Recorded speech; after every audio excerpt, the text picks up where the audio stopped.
जिंदगी में असली सुखी कौन सा व्यक्ति है? चलिए इस विषय पर महात्मा बुद्ध की बेहद ही प्रसिद्ध कहानी की शुरुआत करते हैं। हम हमेशा उन चीज़ों के पीछे भागते रहते हैं जो हमारे पास नहीं है। हम भविष्य में उन्हें पाने के लिए लगातार प्रयास करते रहते हैं, लेकिन हम यह भूल जाते हैं कि जिस चीज़ को पाने का हम प्रयास कर रहे हैं उसके कारण हमारा वर्तमान दुखी हो रहा है। हमारे वर्तमान की सारी खुशियां हमसे छीन रही हैं। इस कहानी में आप यह समझ पाएंगे कि किस प्रकार आपका जो वर्तमान है वही सर्वश्रेष्ठ समय है। इस समय आपको भरपूर ढंग से जीना चाहिए, क्योंकि यह समय जो आज आपके पास है वह दोबारा नहीं लौटने वाला है। बहुत समय पहले की बात है, एक नगर में एक बहुत ही गरीब व्यक्ति रहता था। वह जब भी किसी धनी व्यक्ति को देखता तो वह मन ही मन बोलने लगता और कहता कि हे ईश्वर, तूने मुझे इतना गरीब क्यों बनाया? इन अमीर व्यक्तियों को देखो, यह लोग कैसे ढंग से खेल रहे हैं, जीवन का आनंद ले रहे हैं, और एक मैं हूँ जो हर रोज एक एक पैसे के लिए तरस जाता हूँ। मेरे पास तो फूटी कौड़ी तक नहीं है और यह लोग पैसे बर्बाद कर रहे हैं। हे ईश्वर, मुझे भी अमीर बना दे। एक दिन वह व्यक्ति इसी तरह बोल रहा था, तभी उसके पास से एक बौद्ध भिक्षु गुजर रहे थे। उन भिक्षु ने उस गरीब व्यक्ति की सारी बातें सुन ली और तभी वह बौद्ध भिक्षु उस व्यक्ति से कहते हैं, क्या बात है भंते, तुम इतने परेशान क्यों हो? तुम इतने दुखी क्यों लग रहे हो? क्या कोई तकलीफ है तुम्हें? तभी वह व्यक्ति कहता है, हे गुरुदेव, मैं बहुत दुखी हूँ, मैं बहुत गरीब हूँ। मेरे पास तो खाने तक के लिए पैसे नहीं बचते। मैं एक एक पैसों के लिए तरस जाता हूँ। इस दुनिया में मेरा कोई नहीं। मैं सुखी होना चाहता हूँ। मुझे सुखी होना है, मुझे अमीर होना है। हे गुरुवर, क्या आप मुझे कोई ऐसा उपाय बता सकते हैं जिससे मैं जल्द से जल्द अमीर हो जाऊं और मेरे पास किसी चीज़ की कोई कमी ना रहे? उस व्यक्ति की बात सुनकर उन बौद्ध भिक्षु ने उस व्यक्ति की तरफ ध्यान से देखा और फिर उस व्यक्ति से कहते हैं, भंते, तू मेरे साथ चल। इतना कहकर वह बौद्ध भिक्षु उस गरीब व्यक्ति को एक अमीर व्यक्ति के घर ले गए। उस अमीर व्यक्ति को देखकर उस गरीब व्यक्ति की आंखें फटी की फटी रह गई। उस गरीब व्यक्ति ने उन भिक्षु से कहा, हे गुरुवर, इतना अमीर होने के लिए तो मैं कुछ भी कर सकता हूँ। यदि मेरे पास इतने पैसे हों तब तो क्या ही बात है। इस घर में तो कितना आनंद आता होगा। तभी वह बौद्ध भिक्षु मुस्कुराने लगे और उस गरीब व्यक्ति से कहते हैं, इसीलिए तो मैं तुम्हें यहाँ पर लाया हूँ। इतना कहते हुए भिक्षु उस व्यक्ति को उस घर के मालिक के पास ले जाते हैं और उस अमीर व्यक्ति से कहते हैं, तुम्हारे पास तो इतनी धन दौलत है, इतना आलीशान घर है और सारे ऐशो आराम है, क्या तुम सुखी हो? तभी व्यक्ति जरा सा मायूस होकर उन बौद्ध भिक्षु से कहता है कि हे गुरुदेव, कैसा सुख? केवल धन दौलत होने से सुख तो नहीं आ जाता। मैं तो जन्म से ही अंधा हूँ और एक अंधे के जीवन में सुख कैसे हो सकता है? सुखी तो वे लोग हैं जिनके पास आंखें हैं, जो लोग इस संसार को देख पा रहे हैं, इसकी खूबसूरती को आंख भर के निहार पा रहे हैं। हे गुरुवर, मैं तो बस इतना ही चाहता हूँ कि केवल मुझे कुछ पलों के लिए ही सही, लेकिन इस संसार को देखने का अवसर प्राप्त हो। मैं कम से कम एक बार अपने माता पिता, अपने रिश्तेदारों को देख सकूं और इसके लिए चाहे मुझसे मेरी कोई पूरी दौलत ही क्यों ना ले ले, मैं देने के लिए तैयार हूँ। मैं इतना दुखी हूँ जितना दुखी और कोई नहीं हो सकता। हे ईश्वर, आपने मुझे अंधा क्यों बनाया? तभी उन बौद्ध भिक्षु ने उस गरीब व्यक्ति की ओर इशारा करते हुए कहा, तुम्हारे पास एक बहुत बड़ा अवसर है। यदि तुम चाहो तो केवल अपनी आंखें देकर तुम इस अमीर व्यक्ति की सारी धन दौलत ले सकते हो और उसके बाद तुम भी अमीर बन जाओगे, तुम भी सुखी हो जाओगे, तुम्हें तुम्हारा सुख मिल जाएगा और इस अंधे व्यक्ति को उसका सुख प्राप्त हो जाएगा। तभी वह गरीब व्यक्ति कहता है, नहीं गुरुदेव, आप यह क्या कह रहे हैं? बिना आंखों के मैं अमीर होकर क्या करूंगा? ना गुरु ना, मैं अपनी आंखें नहीं दूंगा। तभी वह बौद्ध भिक्षु उस गरीब व्यक्ति से कहते हैं, एक बार फिर से सोच लो, इतना अच्छा अवसर तुम्हें दोबारा नहीं मिल पाएगा। तभी वह गरीब व्यक्ति कहता है, यदि आपके पास कोई और मार्ग है तो बताइए, अन्यथा मैं अपने घर चलता हूँ। तभी वह बौद्ध भिक्षु उस युवक से कहते हैं, ठीक है, यदि तुम अपनी आंखें नहीं देना चाहते तो कोई बात नहीं, हम कोई और रास्ता निकालते हैं। तभी वह बौद्ध भिक्षु उस व्यक्ति का हाथ पकड़ उसे एक और धनी व्यक्ति के घर ले जाते हैं। इस धनी व्यक्ति का घर पहले वाले धनी व्यक्ति से और भी ज्यादा विशाल था।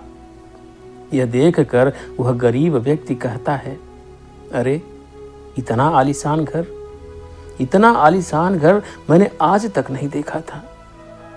तभी वह बौद्ध भिक्षु उस गरीब व्यक्ति को उस धनी व्यक्ति के पास ले जाते हैं और उस धनी व्यक्ति से कहते हैं, आप तो बहुत सुखी होंगे, आपके पास इतना आलीशान घर है, इतनी धन दौलत है, सारे ऐशो आराम हैं, आपको तो किसी चीज की कोई कमी नहीं है, आप अवश्य ही बहुत सुखी होंगे। तभी वह धनी व्यक्ति मायूस होकर उन बौद्ध भिक्षु से कहता है, आप यह कैसी बातें कर रहे हैं? आप तो जानते हैं कि मेरे दोनों हाथ काम नहीं करते, मैं अपाहिज हूँ। यह जो इतनी धन दौलत आप देख रहे हैं, इन्हें देखकर भी मैं अपने हाथ वापस नहीं ला सकता। तो ऐसे में यह धन दौलत मेरे किस काम की? इससे तो अच्छा होता कि ईश्वर ने भले ही मुझे गरीब बनाया होता, लेकिन कम से कम मेरे दोनों हाथ मुझे सही दे देता। ना जाने ईश्वर ने मुझे क्यों अपाहिज बना दिया। जितना दुखी मैं हूँ उतना दुखी और कोई नहीं होगा। तभी एक बार फिर उन बौद्ध भिक्षु ने उस गरीब व्यक्ति की ओर इशारा करते हुए कहा, भंते, तुम्हारे पास एक और मौका है। यदि तुम चाहो तो अपने दोनों हाथ देकर इस अमीर व्यक्ति की सारी धन दौलत ले सकते हो। क्या कहते हो? क्या तुम तैयार हो? और अब की बार तो तुम्हें आंखें भी नहीं देनी होगी, तुम्हारी आंखें तुम्हारे साथ ही रहेंगी। तभी वह गरीब व्यक्ति उन बौद्ध भिक्षु से कहता है, अरे महाराज, आप यह क्या कह रहे हैं? एक अपाहिज होकर मैं इस धन दौलत का क्या करूंगा? क्या आपके पास कोई ऐसा अमीर व्यक्ति नहीं है जिसका पूरा शरीर भी स्वस्थ हो और उसके पास बेशुमार धन दौलत भी हो? तभी वह बौद्ध भिक्षु उस व्यक्ति का हाथ पकड़ के उसे तीसरे अमीर व्यक्ति के पास ले जाते हैं। उस अमीर व्यक्ति के पास उसका अपना महल था। यह देखकर वह गरीब व्यक्ति उन बौद्ध भिक्षु से कहता है, गुरुदेव, यह तो अवश्य ही बहुत सुखी होगा। इसके पास तो इतना आलीशान महल है, इसके पास तो इतनी सारी धन दौलत है, यह अवश्य ही बहुत खुश रहते होंगे, इनका जीवन तो आनंद में होगा। तभी वह बौद्ध भिक्षु उस गरीब व्यक्ति को उस धनी व्यक्ति के पास ले जाते हैं और फिर उस धनी व्यक्ति से कहते हैं, आप तो अवश्य ही खुश रहते होंगे, क्योंकि आपके पास इतना आलीशान महल है, इतनी सारी धन दौलत है, आपके पास तो सारी सुख सुविधाएं भी हैं, आपका जीवन तो आनंद में बीतता होगा। इसके जवाब में वह अमीर व्यक्ति कहता है कि हे गुरुवर, कैसा आनंद! मुझ जैसा दुखी इस दुनिया में और कोई नहीं होगा।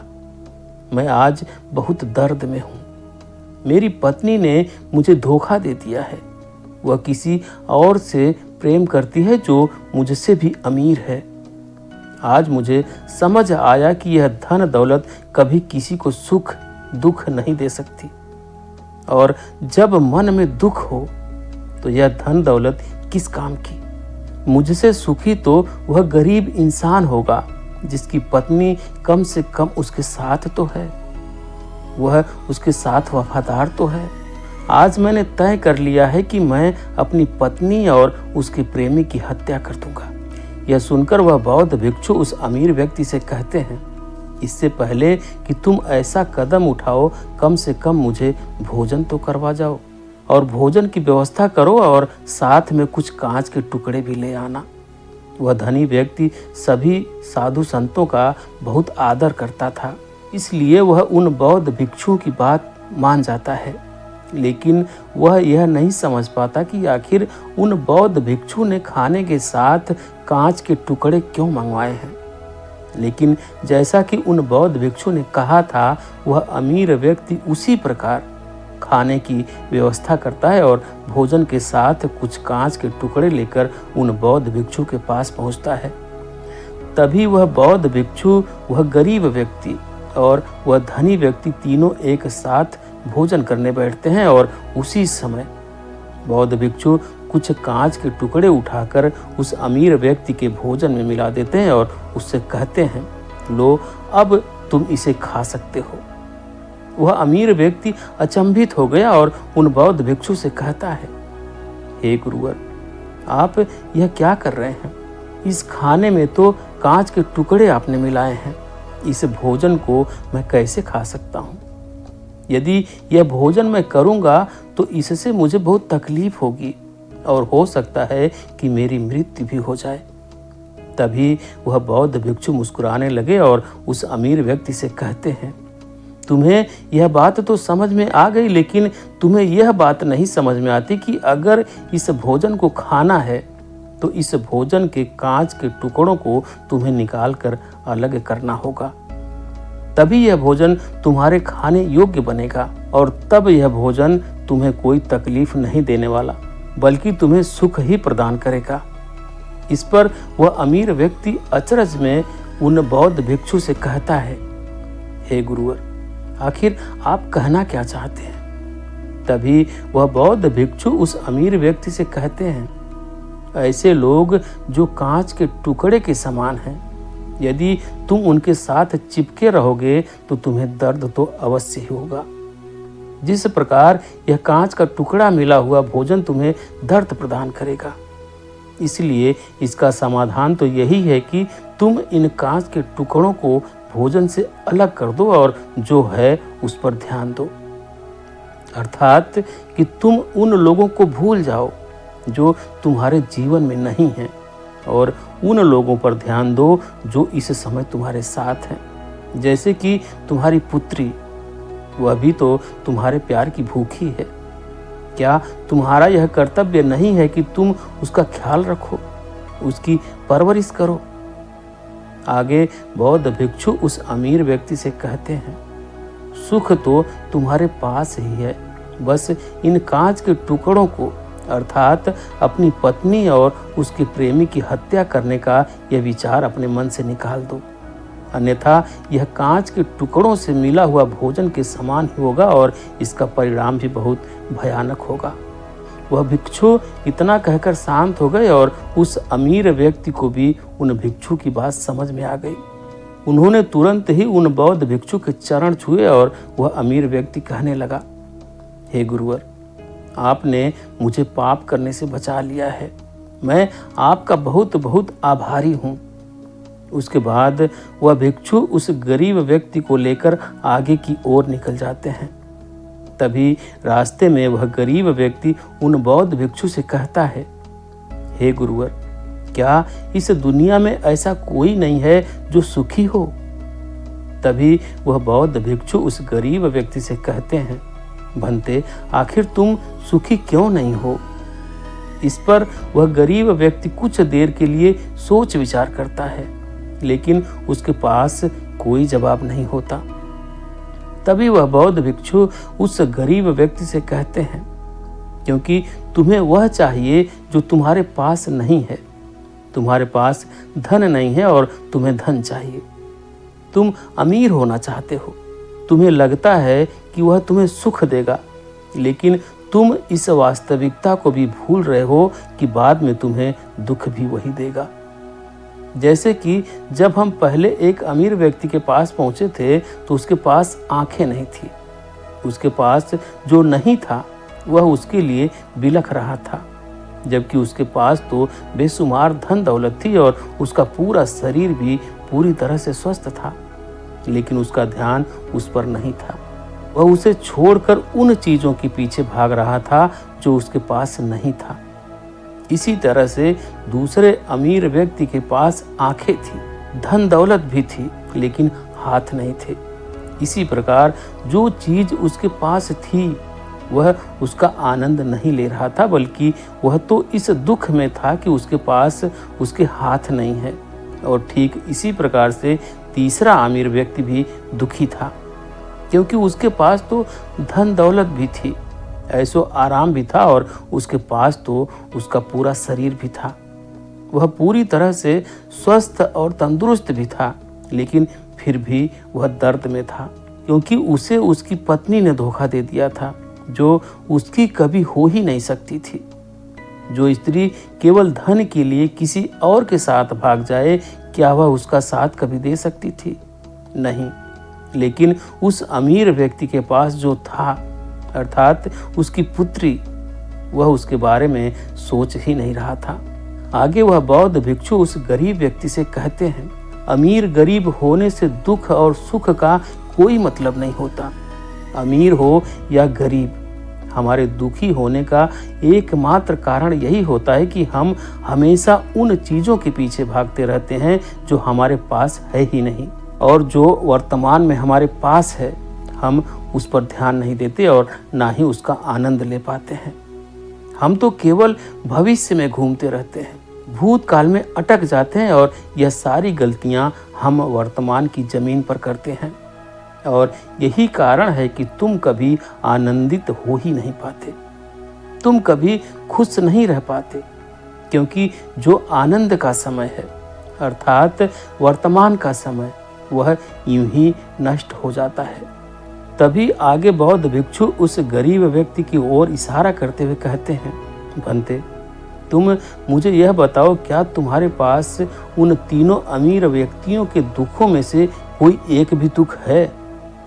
तभी वह गरीब व्यक्ति सोच विचार कर उन बौद्ध भिक्षु से कहता है, नहीं गुरुदेव, मेरे पास उन अमीर व्यक्तियों के दुख में से कोई भी दुख नहीं है। इस पर बौद्ध भिक्षु उस गरीब व्यक्ति से कहते हैं, तो फिर तुम दुखी क्यों हो? इसका जवाब देते हुए वह गरीब व्यक्ति उन भिक्षु से कहता है, हे गुरुदेव, भले ही मैं उनके मुकाबले सुखी हूँ, पर क्या धन कमाना या धन प्राप्त करने की इच्छा नहीं होनी चाहिए? क्या मुझे अपने वर्तमान को इसी तरह से स्वीकार कर लेना चाहिए?